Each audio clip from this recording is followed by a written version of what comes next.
MSW Media.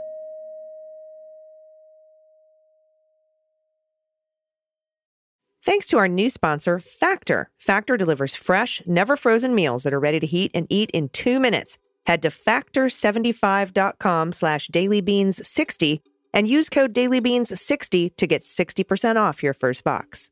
News with swearing. Daily beans, daily beans. Daily beans, daily beans. Hello and welcome to the Daily Beans for Friday, January 6, 2023. Today, Kevin McCarthy is still losing and there aren't enough votes yet to adjourn. Trump resumes his attacks on Ruby Freeman. The Department of Justice has asked for a 30-day extension to weigh in on whether Trump is immune from January 6th civil lawsuits. Jack Smith is set to make critical charging decisions probably in a matter of weeks. The South Carolina Supreme Court has struck down the state's abortion ban. Hackers leak email addresses tied to 235 million Twitter accounts. And a GOP operative has been convicted of funneling Russian money to the Trump campaign. I'm Allison Gill. And I'm Dana Goldberg. The losing continues. Oh, my God. Is it 11? What are we at? Did he get a punch card, a free Jamba Juice? What is happening? Yeah, he just lost the 11th ballot. Although there's some sort of deal in the making, but it's not enough to get him to 218 votes. I know a lot of people want to leave the chamber. We'll see if they even have enough votes to adjourn. They may have found enough votes to at least adjourn the session until Monday so people can go home for the weekend. We don't know. It's all up in the air. We will find out. And this is after McCarthy made a bunch of concessions this morning. He offered to lower the number from 5 to 1, the number of members required to sponsor a resolution to oust the speaker. Like one Republican member can say you're fired, and he's fired. He also has showing a willingness to place more members of the staunchly conservative House Freedom Caucus on the House Rules Committee, and he relented on allowing floor votes to institute term limits on members and to enact specific border policy legislation. And there's, just some quick news bites here. A 30-day extension has been asked for. All parties are in agreement because the Justice Department wants to file an amicus brief to say whether or not Trump has total immunity from January 6th civil suits. And this is in the suit, like, how the Blasingame and some of the police officers have sued, Capitol police officers have sued Donald Trump. Yeah. There's a brand new lawsuit out just now today where the widow of Brian Sicknick wants to sue for wrongful death. There's also the Eric Swalwell suit. Benny Thompson had a suit, but he dropped it when he became chair of the January 6th committee. And the Department of Justice says, we want to weigh in. We want to file a brief. And they had until January 17th. They're asking, unopposed by, the other people involved in the lawsuit, to extend that to February 17th. So we'll see if that's granted. It is interesting, though, given the fact that Jack Smith, according to Bloomberg and Zoe Tillman, is set to make some charging decisions here possibly in the coming weeks. And that could play a role in whether or not these lawsuits kind of are stayed or go forward. I don't know if that's one of the reasons they asked for a 30-day extension to file their amicus brief. I don't know if that's connected at all. But that is another story that Andrew McCabe and I are going to cover in depth with the reporter, Zoe Tillman, on this Sunday's episode of Jack. Please subscribe wherever you get your podcasts. So fantastic. That's what's going on. We have a lot of other news to get to, though, Dana, so let's hit the hot notes. Hot notes. All right, this is from Steve Benton, who does the Maddow blog at MSNBC. Around midnight last night, for reasons that aren't yet clear, Donald Trump used his social media platform, Truth Social, which is under criminal investigation, to launch a new offensive against an old perceived foe. It started with this unfortunate missive. Quote, "Wow, has anyone seen the Ruby Freeman contradictions of her sworn testimony? Now this is big stuff. Look what was captured by Cobb County Police body cameras on January 4th, 2021. Now it gets really bad." Unquote. Soon after, the former president published another item accusing Freeman of election crimes, followed by a third missive in which the Republican asked, "What will the great state of Georgia do with the Ruby Freeman mess?" Trump concluded that he's battling the evils and treachery of the radical left monsters who want to see America die.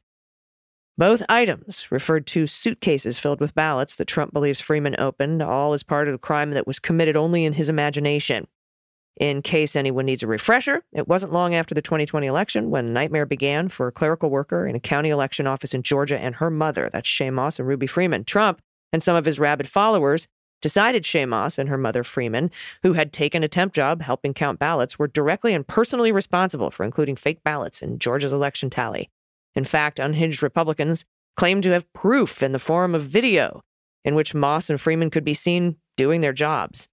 What conspiracy theorists said were suitcases of bogus ballots were really just standard boxes used locally to transport actual ballots. The video, which showed nothing nefarious or untoward, nevertheless made the rounds in conservative media and far-right circles, with Republicans insisting that the images showed election fraud, reality be damned. Trump even put it on screen during one of his post-defeat political rallies. In fact, the former president went after the two women by name repeatedly, which in turn led Republican activists to threaten the women's lives and show up at their homes. Freeman, a retiree who started a small boutique business selling fashion accessories, was forced to flee her home, close her business, and move to an undisclosed location on the advice of the FBI for her own safety. However, Dana, this is kind of like when Trump repeated his defamation of E. Jean Carroll after he left office. Right. He's no longer president. He can't claim he was saying this shit as part of his job. And I hope Ruby Freeman sues him into oblivion. I was thinking the same thing as you were telling the story. All right. The South Carolina Supreme Court on Thursday struck down a ban on abortion after cardiac activity is detected, typically around 6 weeks, ruling the restriction enacted by the Deep South state violates a state constitutional right to privacy. The 3-2 decision, 3-2, comes nearly 2 years after Republican Governor Henry McMaster signed the restriction into law. Well, the ban, which included exceptions for pregnancies by rape or incest, or pregnancies that endanger the patient's life, they drew lawsuits almost immediately. Now, Justice Kay Hearn wrote for the majority that the state unquestionably has the authority to limit the right of privacy that protects a woman from state interference with her decision. But she added, any limitation must afford a woman sufficient time to determine she is pregnant and take reasonable steps to terminate that pregnancy. 6 weeks is quite simply not a reasonable period of time for those two things to occur. And again, that was from Hearn. Currently, South Carolina bars most abortions at the gestational age of 20 weeks. Varying orders have given both the law's supporters and opponents cause for celebration, and dismay. Those seeking abortions in the state have seen the legal window expand to the previous limit of 20 weeks before returning the latest restrictions and back again. Federal courts had previously suspended the law, but the U.S. Supreme Court's overturning of Roe v. Wade allowed the restrictions to take place for just a brief period. The state Supreme Court temporarily blocked it this past August as the justices considered a new challenge. The High Court's momentous decision in Dobbs v. Jackson, Women's Health Organization, it set off a flurry of activity at the state level. Republican-dominated states advanced new restrictions while abortion rights advocates sought additional safeguards. With federal abortion protections gone, Planned Parenthood South Atlantic, they sued in July under South Carolina's Constitution's right to privacy. So that has been overturned. So that is good. Good news.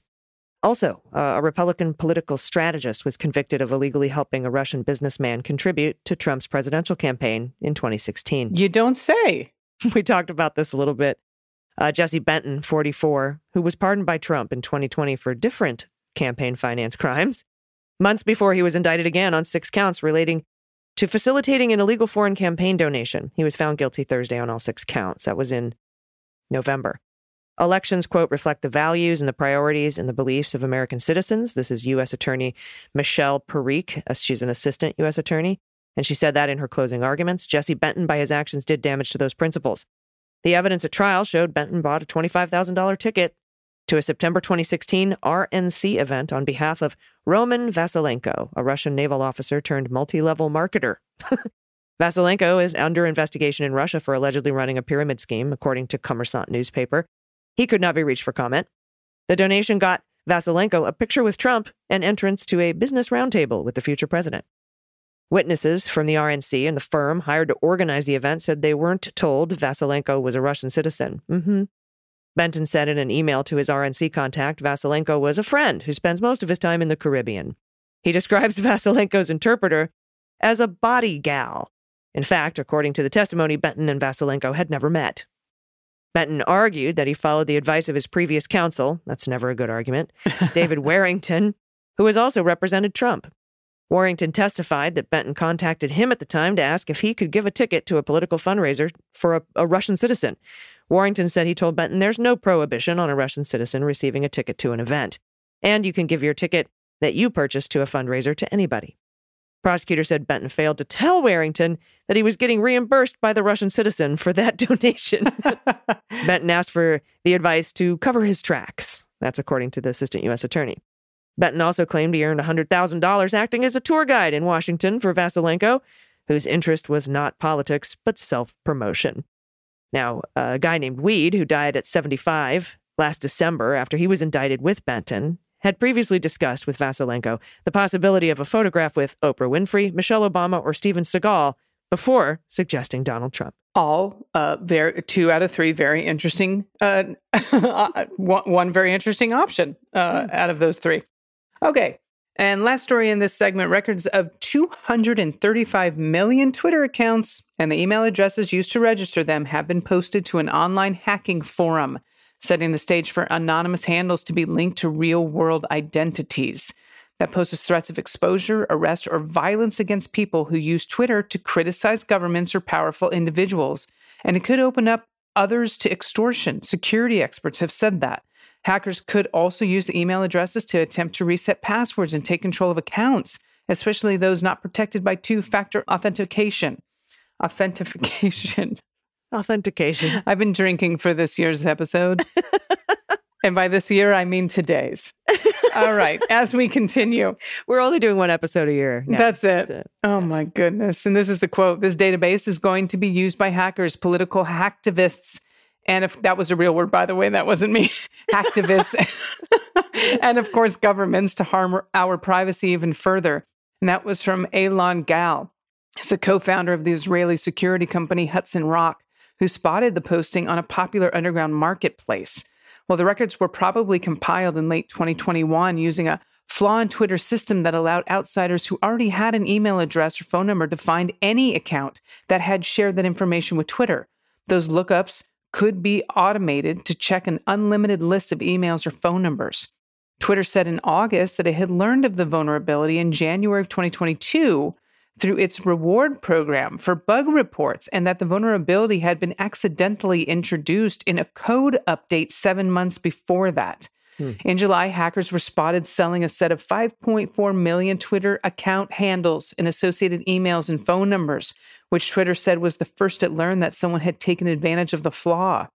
Now, the much larger data dump was almost certainly compiled in the same way and has been offered for private sale and circulated for a while before the recent publication.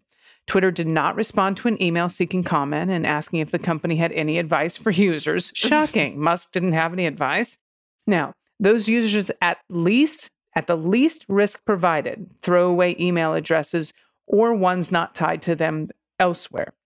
But even they could be subject to account takeover attempts, phishing, or emailed threats. While 235 million published records ranks among the largest breaches anywhere, it's only the latest in a stretch of security disasters at Twitter and dating back to more than a decade. So over the last 10 years, frequent account takeovers led to a 2011 settlement with the FTC that Zadko said the company had been violating. Now, while Elon Musk previously used Zadko's testimony about poor security practices in a failed attempt to get out of buying the company, he has since laid off many of its security staffers. Of course he has. Yeah, 235 million out there for sale. My goodness. Interesting. Thank you for that story. Everybody, we'll be right back with the good news. I'll kick us off before we go to the break with some good news about Damar Hamlin. He woke up. Yes. He's speaking through writing. He asked in writing, who won the game? And the doctor said, you won the game. You won the game of life. And he seems to be neurologically fine. Doctors saying he has made a fairly remarkable improvement. So that is all very good news. It really is. Yeah, I mean, just truly amazing. And for the rest of the good news, we'll do that right when we get back from this quick break. Stay with us. After these messages, we'll be right back. Everybody, it's AG. You've got goals, and Factor is here to help you achieve all of them. Save time and have the energy you need to tackle your to-do list with Factor's ready-to-eat meals delivered straight to your door. Get Factor, skip the trip to the grocery store, skip the prep, Skip the chopping, cleaning up, dishes. Factor's fresh, never frozen meals are ready in just 2 minutes. So all you have to do is heat and enjoy. Factor is a delicious on-the-go solution, and they have a deal for you right now. Head to factor75.com/dailybeans60 and use code dailybeans60 to get 60% off your first box. Their registered dietitians and expert chefs work hand in hand to create meals that I feel good about eating daily, and they're delicious. I had their creamed corn chicken with roasted white cheddar potatoes for dinner last night. It was so delicious and satisfying. There's no easier way to eat well than with Factor. Simply choose your meals and enjoy fresh, flavor-packed meals delivered to your door. They're ready in just 2 minutes, clean up as a snap. And eating vegan or veggie is easy because each meal is prepared by chefs and approved by dietitians. Your Factor meal will have all the ingredients you want and nothing you don't. You can also add a protein to select vegan and veggie meals each week for some variety. Achieve and maintain your goals this year with Factor. Get America's #1 ready-to-eat meal kit and start saving time, eating well, and living your best year ever. Head to factor75.com/dailybeans60 and use code dailybeans60 to get 60% off your first box. That's code dailybeans60 at factor75.com/dailybeans60 to get 60% off your first box. Everybody, welcome back. It's time for the good news. Who likes good news? Everyone? Then good news, everyone.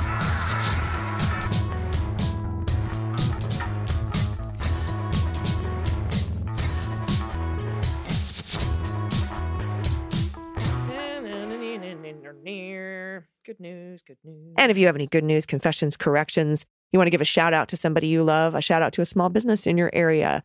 If you want to send us photos of your kids, your pets, pet pics dressed up in costumes or not, just in their little fur suits, please, whatever you want to send to us, do it at dailybeanspod.com. Click on contact. Dana, our first submission is from anonymous, pronouns she and her. Hi, AGDG and all the good folks on the crew. Belated holiday photos attached for a good chuckle. Please enjoy my kids and sleepy Santa. And then, of course, how the photos actually went with my husband and I. I have a shit kid say moment over the holiday. The toddler said, "That's aqua sprinkles," as he pointed to snowflakes. As all parents do, I said, "That's correct," and didn't even tell him the real name. I live for these moments. Have a lovely week, y'all. I love that. Oh, look at sleepy Santa. Oh, my gosh. Oh, look at the baby. Oh, these are such cute kids. It really is. What a gorgeous family. I know. I love that chair, too. Me too. All right. This is also from anonymous, pronouns she and her. My sweet 4-year-old Havapoo named Bella likely needs luxating patella surgery. Oh. Now, the good news is we have pet insurance. I tell everyone I know to get pet insurance. It's affordable and a lifesaver for large, unexpected pet bills. Ours is through the ASPCA, but there are many other companies that provide pet insurance. Here is Bella. The picture of her wearing a pink bow is what I imagine her profile pic would be in a doggy dating app. I love the pink belly. Look, the pink belly. I know, in the blip. So many lips. Pretty eyes. She's sweet. Oh, that last picture is hilarious. I know. Huh? So cute. Thank you for sending that in, Anonymous. Next up from Melissa, pronouns she and her. Thank you so much for the podcast. Even though I am now a patron, I still listen in the morning during my morning walk. You guys are my voice of sanity. I'm a public school employee, and I've had a really rough school year so far. I had planned on spending my winter break doing all the things, but instead, I crocheted this Cthulhu Corn. Cthulhu Corn. Okay, this is so amazing. Melissa, this is so great. Oh my goodness. Thank you so much, and thanks for your service, being a public school employee. Absolutely. All right, this is from Swaim. No pronouns given on this. I have been following the Daily Beans for the last several months. Thank you for your hard work. I want to share our experience with our son's addiction to heroin. Okay, 4 years ago, he nearly died from bacterial endocarditis, from dirty needles infecting the valves on his heart. He continued to use after being discharged from the hospital. He's been in and out of rehab and recovery programs for years, and it's cost our family a fortune. It nearly destroyed our marriage and tore our whole family apart. With the help of some excellent professionals who specialized in addiction, our family came together as one and stopped enabling our son. We continued to try to support him with getting him into programs. Finally, by the grace of God, he decided to stop using. He is now over 3 years sober, happily married, has given us a grandson. Man, this one's getting me. He now works in recovery, helping others in their sobriety. This is to encourage anyone going through this to continue to love the one going through this from their side of the fence. and to stop enabling the destructive behavior. Please get group family counseling because everyone needs to be on the same page. We know not everyone has such a happy outcome as we have. Admittedly, I was prepared for the worst many times. In our case, we were granted grace and mercy. So I'm so glad and I'm so proud of him. I don't know what it's like to live with addiction and to be it, but I do know these stories, and I'm so proud of him for, one, stopping on his own and that you did not lose your child. I'm so grateful. So proud of your family for setting those hard boundaries. Absolutely. It's got to be so difficult. I can't imagine. And congratulations. Indeed. On your grandbaby. So thank you for that submission. That's an incredible story. Next up, from Franz Gran. Good morning from Arizona. We listen to the beans in the yard every day. These chickens know the theme song well. Oh, look at these babies. They're so cute. Oh, they're also colorful. Bark, bark, bark, bark, bark, bark.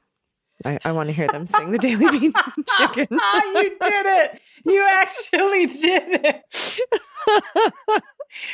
So for the listeners, our producer texted both of us and was like, is this above or below you to actually sing the Daily Beans in Chicken? And I text back immediately and said, Allison would be happy to. And then she did it. It's always kind of been a dream of mine to put together like a serious, amazing choir. Like I was in choir and regional and ensemble, solo and ensemble all throughout high school and junior high. And I always wanted to put together a choir of very talented, choir people, but do all the songs in Chicken. And I think the Carol of the Bells would just be so fantastic. I think it would be fantastic in Chicken. So of course I was happy to sing the Beans theme in Chickens. Oh my goodness! I love chickens. I'm known as the Chicken Whisperer. Wow, I'm known as a dog whisperer, but that is impressive. I will go to the county fair and I will go to the chicken tent and I will find one chicken who's interested in me and I'll start talking to her. And then eventually she'll go, and then like a wave, the chickens just all start gawking and I have disappeared. I'm a phantom. I'm out. Hey, gee, I never thought this story was going to be told. And now I'm so happy I have this information. I love chickens. Oh my God, chickens. You're adorable. So thank you for that. And thank you for all of your submissions to the good news. If you have anything you want to send in to us, anything at all, you can do so by going to dailybeans.com and clicking on contact. Dana, it is almost the weekend. I'll be doing a bonus weekly wrap-up episode for patrons this weekend. So patrons can look for that. If you want to become a patron, if you sign up at patreon.com/MullerSheWrote, you get to become a patron of the Beans. You get the Beans early. You get it ad-free. And if you sign up at the $5 level, you get Jack as well, the Jack podcast. And we've got a lot of really great breaking news on Jack this week with me and Andy McCabe. So that is how you do it. You go to patreon.com/MullerSheWrote.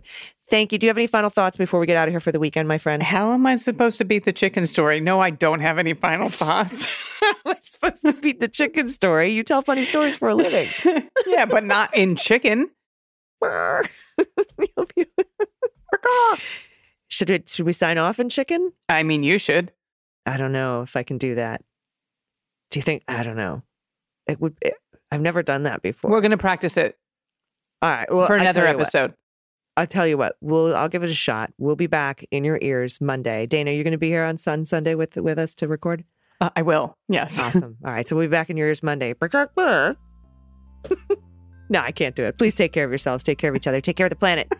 Take care of your mental health. Vote blue over Q. And with you. I've been HE. And I've been TG. Jesus. The Daily Beans is written and executive produced by Allison Gill with additional research and reporting by Dana Goldberg and Amy Carrero. Sound design and editing is by Desiree McFarlane, with art and web design by Joelle Reeder with Moxie Design Studios. Music for The Daily Beans is written and performed by They Might Be Giants, and the show is a proud member of the MSW Media Network, a collection of creator-owned podcasts dedicated to news, politics, and justice. For more information, please visit mswmedia.com. MSW Media. They Might Be Giants have been on the road for too long. Too long. And They Might Be Giants aren't even sorry. Not even sorry. And audiences like the show's too much. Too much. And now They Might Be Giants are playing their breakthrough album, Flood. All of it. And they still have time for other songs. They're fooling around. Who can stop They Might Be Giants and their liberal rock agenda? Who? No one. This ad was paid for with somebody else's money.